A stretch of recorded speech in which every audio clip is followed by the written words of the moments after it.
Hello everyone, good evening and welcome back to my channel and welcome back to my Facebook page. তো আজকে একটা সুন্দর blog তোমাদের সঙ্গে শেয়ার করব। তোমাদের বলছি কি ব্লগটা। তো আজকে ওয়েদারটা মোটামুটি ভালোই আছে। তো এখানে আমি খুব তাড়াতাড়ি করে রেডি হয়ে গেছি, তাও লেট হয়ে গেছে। তো আজকে আমি যাচ্ছি মা শ্যাম সুন্দরীর মন্দিরে। তোমরা হয়তো জানো সে জীবন্ত কালী নামেও পরিচিত। তো আজকে আমি সেখানেই যাচ্ছি। তো ফার্স্টে আমি চলে এসেছি এইখানে, এটা হচ্ছে সুখিয়া স্ট্রিট বলে। আমি নামটা শুধু ভুলে যাই, তবু মনে করে একটু বললাম। তো ফার্স্টে এখানে চলে আসতে হবে অনেক, মানে কষ্ট করে আমি এসেছি ১ ঘন্টার পথ পেরিয়ে। যাই হোক, জায়গাটা যে চিনতে পেরেছি এটাই আমার অনেক ভাগ্য। এসে আমি ফার্স্ট একটা মায়ের জন্য ডেয়ারি মিল্ক কিনেছিলাম। আর ওখানে ফুল দেওয়া পুজো চাল কলা এগুলো পাওয়া যাচ্ছিল পুজোর জন্য, তো তোমরা ওখান থেকে নিয়ে নিতে পারো।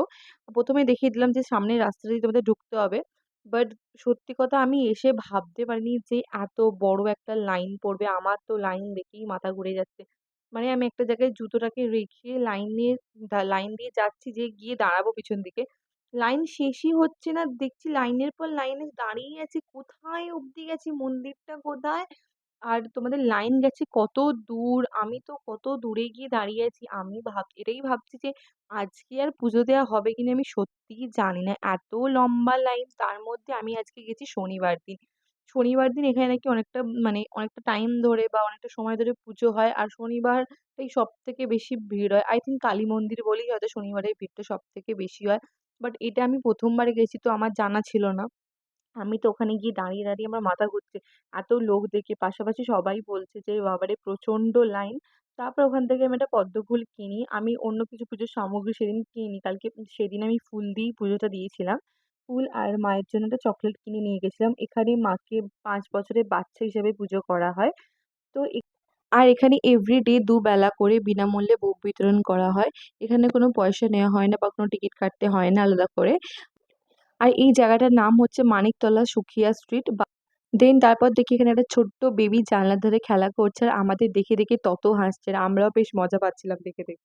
তারপর অনেক কষ্ট করে প্রায় ১.৫-২ ঘন্টা লাইনে দাঁড়িয়ে অবশেষে মায়ের মন্দিরে একদম কাছে গিয়ে পৌঁছালাম। তো মায়ের জন্য যে ডেয়ারি মিল্ক আর পদ্ম ফুলটা নিয়েছিলাম সেটা এক জায়গায় নিচ্ছিল। ওরা নামটা লিখে লিখে কে কি দিচ্ছে সেই অনুযায়ী নিচ্ছিল, যে কে কি দিচ্ছে, কে কত টাকা দিচ্ছে সেই অনুযায়ী। তো একদম মন্দিরের সামনে গিয়ে পৌঁছালাম, তার মধ্যেই তো ঝামেলা ফ্যামেলা লেগে মানে এক কাণ্ড হলো। তো যাই হোক, ওই ক্লিপটা আমি আর তো নিইনি বললাম। আর এসে দেখছি সামনেটায় আরো ভিড়, ভেতরটায় মানে ওখানে একসাথে মায়ের আরতিও যেহেতু একটু শেষ হয়েছে এই সবে, আর ওখানে ভোগ বিতরণও হচ্ছিল। তখন প্রায় ৮টা বাজে। আমি গেছি কতক্ষণ আগে। তারপরে গিয়ে যাই হোক করে একটু ক্লিপ নেওয়ার চেষ্টা করলাম, যতটা পেরেছি নিয়েছি। খুব একটা বেশি হয়নি, বিকজ প্রচন্ড ভিড় ছিল।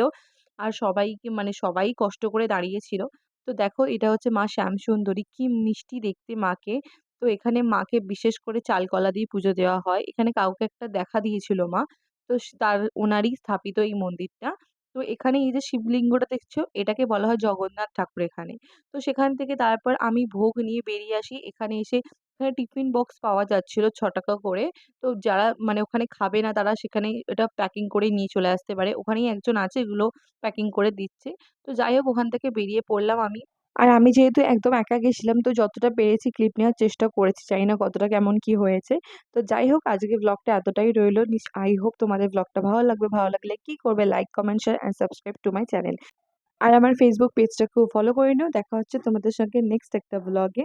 I love you all, good night and by.